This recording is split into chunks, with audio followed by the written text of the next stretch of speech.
Hello viewers, ಇವತ್ತಿನ recipe veg gravy with paneer. ಇದು ಹೇಗೆ ಮಾಡೋದು ಅಂತ ನೋಡೋಣ. ಇದಕ್ಕೆ ಬೇಕಾಗಿರೋ ಇಂಗ್ರೀಡಿಯೆಂಟ್ಸ್ ಕೂಡ ನೋಡೋಣ ಬನ್ನಿ. ಇದಕ್ಕೆ ಬೇಕಾಗಿರೋಂಥ ತರಕಾರಿಗಳು ಕ್ಯಾರೆಟ್, ಕ್ಯಾಪ್ಸಿಕಮ್, ಆಲೂಗೆಡ್ಡೆ ಹಾಗೂ ಬೀನ್ಸ್. ನಾನು 100 ಗ್ರಾಮ್ ಪನ್ನೀರನ್ನ ತುರಿದ್ಬಿಟ್ಟು ಎತ್ತಿಟ್ಕೊಂಡಿದ್ದೀನಿ. ನಂತರ 2 ಟೊಮ್ಯಾಟೋನ ನಾನು ರುಬ್ಬಿ ಇಟ್ಕೊಂಡಿದ್ದೀನಿ.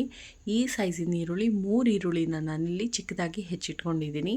ಬೆಳ್ಳುಳ್ಳಿ ಶುಂಠಿ ಪೇಸ್ಟ್, ಅರಿಶಿನ, ಧನಿಯಾ ಪುಡಿ ಹಾಗೂ ಖಾರ ಪುಡಿ. ನಂತರ ಇಲ್ಲಿ ನಾನು ಜೀರಾ ಪೌಡರ್ನ ತೊಗೊಂಡಿದ್ದೀನಿ. Everest garam masala, Everest chicken masala, ಕಸ್ತೂರಿ ಮೇಥಿ, ಕೊತ್ತಂಬರಿ, ರುಚಿಗೆ ತಕ್ಕಷ್ಟು ಉಪ್ಪು ಹಾಗೂ ಎಣ್ಣೆ. ಹೇಗೆ ಮಾಡೋದು ವಿಧಾನ ನೋಡೋಣ ಬನ್ನಿ. ಮೊದಲನೇದಾಗಿ ನಾನಿಲ್ಲಿ ಚಿಕ್ಕ ಪ್ಯಾನ್ ತೊಗೊಂಡಿದ್ದೀನಿ. ಇದಕ್ಕೆ ಎಣ್ಣೆನ ಹಾಕಿಬಿಟ್ಟು ನಾವೇನು ತರಕಾರಿ ತೊಗೊಂಡಿದ್ದೀವಿ ಇದಿಷ್ಟನ್ನು ಫ್ರೈ ಮಾಡ್ಕೋಬೇಕಾಗತ್ತೆ.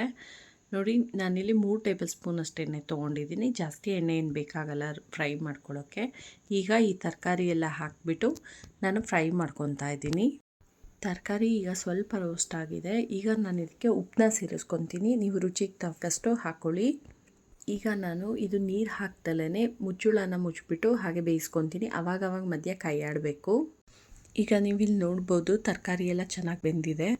ನೋಡಿ, ಸ್ಮ್ಯಾಶ್ ಆಗಿ ಬೆಂದಿದೆ.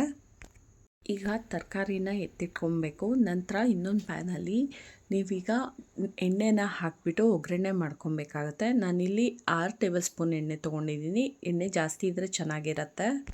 ಎಣ್ಣೆ ಚೆನ್ನಾಗಿ ಕಾದಿದೆ. ಈಗ ಇದಕ್ಕೆ ನಾವು ಈರುಳ್ಳಿನ ಸೇರಿಸ್ಕೊಳ್ಳೋಣ.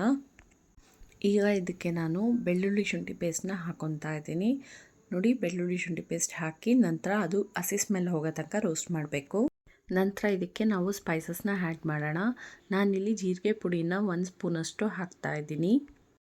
ಅರ್ಧ ಸ್ಪೂನಷ್ಟು ಗರಂ ಮಸಾಲ ಹಾಕ್ತಿದ್ದೀನಿ. ಚಿಕನ್ ಮಸಾಲ 1.5 ಸ್ಪೂನಷ್ಟು ಹಾಕ್ಕೊತಾ ಇದ್ದೀನಿ ನಾನಿಲ್ಲಿ. ಅರ್ಧ ಸ್ಪೂನಷ್ಟು ಅರಿಶಿನ, ಖಾರ ಪುಡಿ ನಾನಿಲ್ಲಿ 1.5 ಸ್ಪೂನಷ್ಟು ಹಾಕ್ತಾಯಿದ್ದೀನಿ. ಧನಿಯಾ ಪುಡಿನೂ ನಾನು ಹಾಕಿದೆ, ಅದು ರೆಕಾರ್ಡ್ ಆಗಿಲ್ಲ, ಸಾರಿ. ಈರುಳ್ಳಿ ಮಸಾಲೆ ಎಲ್ಲದು ಚೆನ್ನಾಗಿ ಹೊಂದಿದೆ. ಈಗ ನಾವಿದಕ್ಕೆ ಟೊಮ್ಯಾಟೊ ನಾವೇನು ರುಬ್ಬಿಟ್ಕೊಂಡಿದ್ವಿ ಟೊಮ್ಯಾಟೊ ಪ್ಯೂರಿ ಇದನ್ನ ಹಾಕೋಣ. ಈಗ ಇದಕ್ಕೆ ನಾನು ಉಪ್ಪನ್ನ ಸೇರಿಸ್ಕೊತಾ ಇದ್ದೀನಿ. ನೀವು ರುಚಿಗೆ ತಕ್ಕಷ್ಟು ಉಪ್ಪನ್ನ ಇದಕ್ಕೆ ಸೇರಿಸ್ಕೊಳ್ಳಿ. ನೋಡಿ, ನಾವು ಹಾಕಿದಂಥ ಟೊಮ್ಯಾಟೊ ಕಂಪ್ಲೀಟಾಗಿ ಬೆಂದಿದೆ ಮಸಾಲೆ ಜೊತೆ. ಹಸಿ ಸ್ಮೆಲ್ ಕೂಡ ಹೋಗಿದೆ. ಈ ಥರ ಗಟ್ಟಿ ಆಗಬೇಕು. ನಂತರ ಇದು ಎಣ್ಣೆ ಸ್ವಲ್ಪ ಬಿಟ್ಟಿರೋ ಹಾಗಾಗಬೇಕು. ಈಗ ನಾವು ಇದಕ್ಕೆ ತರಕಾರಿ ಏನು ರೋಸ್ಟ್ ಮಾಡಿ ಇಟ್ಕೊಂಡಿದ್ವಿ ಫ್ರೈ ಮಾಡಿಕೊಂಡು ಅದನ್ನ ಇದಕ್ಕೆ ಸೇರಿಸ್ಕೊಳ್ಳೋಣ. ಈಗ ತರಕಾರಿ ಎಲ್ಲ ಮಿಕ್ಸ್ ಆಗಿದೆ. ಈಗ ನಾನು ಇದಕ್ಕೆ ನೀರನ್ನ ಸೇರಿಸ್ಕೊತಾ ಇದ್ದೀನಿ. ನೀವು ನೀರು ಪ್ರಮಾಣ ಕನ್ಸಿಸ್ಟೆನ್ಸಿ ನೋಡಿ ಎಷ್ಟು ಬೇಕೋ ಅಷ್ಟು ಹಾಕ್ಕೊಳ್ಳಿ. ನೋಡಿ, ಇನ್ನೊಂದು ಕಡೆ ನಾನು ಪಾತ್ರೆನ ಬಿಸಿ ಇಟ್ಬಿಟ್ಟು ಡ್ರೈ ರೋಸ್ಟ್ ಕಸೂರಿ ಮೇಥಿ ನಾನೇನು ತೋರಿಸಿದೆ 2 ಸ್ಪೂನಷ್ಟು ಅಷ್ಟು ಹಾಕಿಬಿಟ್ಟು ರೋಸ್ಟ್ ಮಾಡ್ಕೊತಾ ಇದ್ದೀನಿ. ಸಿಮ್ಮಲ್ಲೇ ಇಟ್ಟು ರೋಸ್ಟ್ ಮಾಡ್ಕೊಳ್ಳಿ, ಉರಿ ಎತ್ತಬೇಡಿ, ಸೀದೋಗ್ಬಿಡುತ್ತೆ. ಈ ಥರ ರೋಸ್ಟ್ ಮಾಡಿ ಹಾಕೋದ್ರಿಂದ ಫ್ಲೇವರ್ ತುಂಬ ಚೆನ್ನಾಗಿ ಬಿಡುತ್ತೆ. ಹಾಗಾಗಿ ನಾನಿಲ್ಲಿ ರೋಸ್ಟ್ ಮಾಡ್ಕೊತಾ ಇದ್ದೀನಿ. ತರಕಾರಿ ಎಲ್ಲ ಚೆನ್ನಾಗಿ ಮಸಾಲೆ ಹಿಡಿದಿದೆ. ಈಗ ನಾನು ಇದಕ್ಕೆ ಪನ್ನೀರ್ ಏನು ಹೇಳಿದ್ದೆ ಅದನ್ನು ಹಾಕ್ಕೊತಾ ಇದ್ದೀನಿ.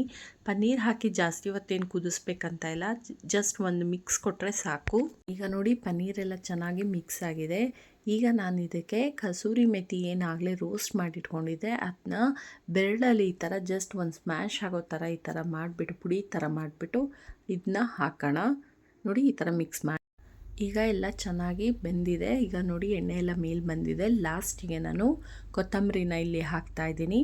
ಕೊತ್ತಂಬರಿ ಹಾಕಿಬಿಟ್ಟು ನೀವು ಸ್ಟವ್ನ ಆಫ್ ಮಾಡ್ಬೋದು. ನೋಡಿ, ಈ ಥರ ಹಾಕಿ ಆಫ್ ಮಾಡಿಬಿಡಿ. ಎಸ್ ವ್ಯೂವರ್ಸ್, ಬಿಸಿ ಬಿಸಿಯಾಗಿರೋಂಥ ವೆಜಿಟೇಬಲ್ ಗ್ರೇವಿ ವಿತ್ ಪನ್ನೀರ್ ಈಗ ರೆಡಿಯಾಗಿದೆ.